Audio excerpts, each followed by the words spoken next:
Holy Week, Holy Questions, starting on Monday, Thursday. We've been wrestling with some questions that have popped out of our readings for the whole of Holy Week. We heard a passage from 1 Corinthians chapter 15 where Paul is talking about sort of the nugget of what Easter is all about, the death and resurrection of Jesus, and that death gives us new life. But the way he is talking about it is to sort of relate how it eventually got sort of communicated, right? So he says that Jesus first appeared, and the circles just keep getting bigger from the apostles to more. And then he says, and finally, and lastly, Jesus appeared to me. And he calls himself an apostle, even though he wasn't one of the 12, because Paul's journey was one where he actually persecuted the church. And he says that in the passage we heard today. There's a passage in Acts that says he was breathing threats and murder against the church, and he had letters to go throw people in jail. And it was from that space that Jesus sort of meets him and blinds him and brings him to a new space of understanding, and he goes from being a terrorist to the greatest evangelist probably that the church has known. And so the question that we can take from this text, as you hear that Jesus appeared to these people and then to those people and finally appeared to me, is how does Jesus appear to us today? And as I thought about this question this week, I thought about what it was that Paul led the way with before Jesus appeared to him. And what he led the way with was threats and violence. And we can then think about the ways that we encounter the world around us and what is it that leads the way. When I was, before I went to seminary, I was on the church council at my home church, and the airport was buying up 5,000 homes, 5 churches, a school, a whole bunch of stores went out of business because they leased. It was a horrible, unjust kind of thing, and we had to negotiate with the airport to buy our property. And they were not negotiating fairly with us, and so we had to go to mediation, and I got to go to mediation with the pastor, and we walked into the room. We got there before the airport negotiators, and he sat on this side of the table, and I sat on that side of the table. And when the lawyers walked in, they said, nope, that's not going to work. This is an adversarial process. So what was leading the way? Adversarialism, is that a word? Maybe. Adversarial was leading the way, right? So we sat down already deciding that we were not on the same side and that we were going to be in conflict. So how did it end? Same way, right? Because that is what led the way. So Paul comes into his journey before he meets Jesus, leading the way with that kind of stuff, right? Violence, threats. And then you start thinking about the world around us and what do we lead the way with? It's pretty easy to find all sorts of negative stuff that leads the way. And whether that's violence or threats or gossip or lies or just general distrust. Is it easy to just open up and share your heart and soul with other people? No. Is it easy to walk out into spaces in our world and just feel like you can be yourself all the time? No, because we do not encounter things leading the way that feel a little bit different. But Jesus does not meet Paul with threats and violence. Jesus does not meet him with the adversarial stuff. Jesus meets him with grace and says, why are you persecuting me? And Paul's like, well, okay. And right, he then has this whole transformation that changes his life completely, where he goes from throwing people in jail to sitting in jail and being thankful that he gets to do so to share the gospel. So Jesus leads the way with grace and with forgiveness and with love. So as we contemplate how is it that we encounter the risen Jesus in our world, I wonder if it's not by looking for places that are leading the way with grace and mercy and love instead of the other. Now, as soon as I say that, I'm at the church a lot, and so it's easy for me to come up with like church examples, right? So we have people that come to us and ask for help with their rent, and y'all are super generous and give me money to help people with their rent or with hotel stays if they're homeless. And when they come, I could very easily lead the way with a bunch of questions, right? I could say, well, how did you end up homeless? Did you make a bunch of bad choices?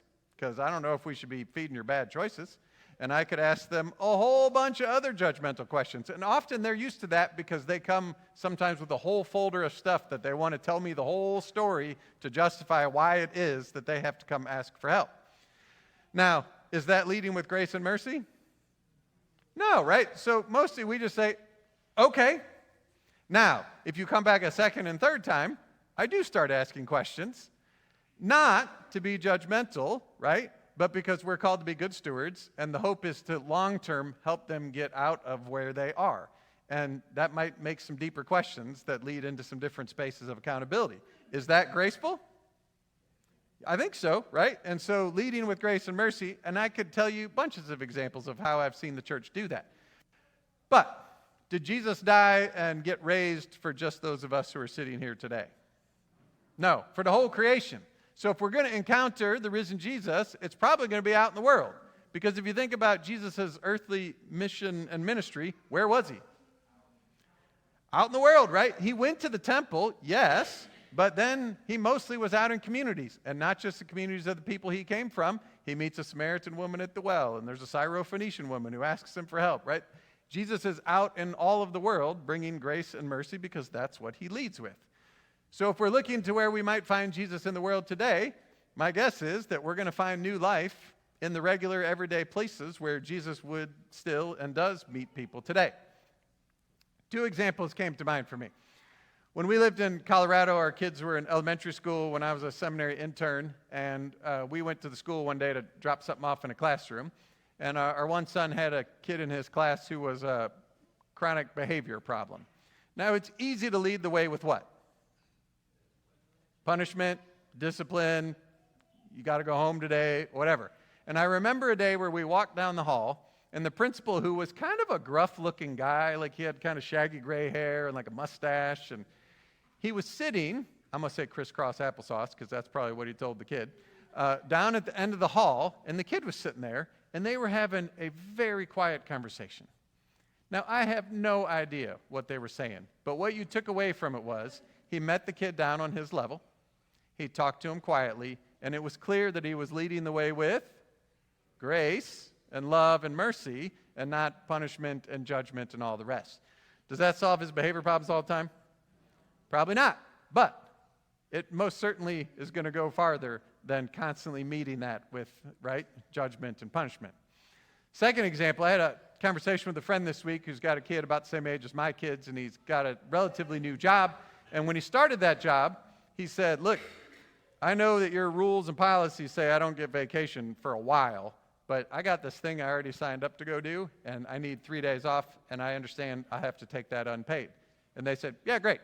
Well, then he started working there for a little while, and it came to the time to be gone, and he said, remember, I'm going to be gone the next 3 days, and I know I got to take that unpaid. And they said, actually, we're going to pay you. We know that the rules and our policies say that you don't get any vacation yet, but we want you to know that you're valued here. Now, he's probably valued there because he's showing up and doing a good job, right? But they want him to know that he's valued. So they said, we're going to break the rules and let you have that time sort of in advance so you can have vacation time and have this paid. Now, what did that communicate to him? You're valuable, right? It's leading the way not with policies, but with grace, with love, with mercy. My sincere hope is that all of us have experienced that in the world, that we have encountered someone who has met us instead of with the rules and with the policies and with judgment and with looking down their nose at us and whatever else that is, that they have met us and led the way with grace and love and mercy. I also suspect that that's not true for everybody, and this is where I think this text is a calling to the church. Because what Paul is saying as he's narrating all of this is that he encountered the risen Jesus, and then Paul kind of lives in this mixture of bragging about what he does and inviting other people to follow him and humility. So he says, look, I am who I am because of the grace that is in me. And I've worked harder than everybody else, except for it's not me, it's Jesus working through me, right? And so if there are people in the world who have not encountered grace and mercy and love, I would say that's the church has failed at living into the grace that we have been given. So in this Easter, my hope is that we can lead the way with grace and love and mercy, not because we created it, but because it is what is in us because of Jesus' death and resurrection. It is not easy to do that, is it? Does it change people's lives? Yes. Just as it changed Paul's, just as it changed ours, may we go out with grace and love and mercy and lead the world in transformation. Amen.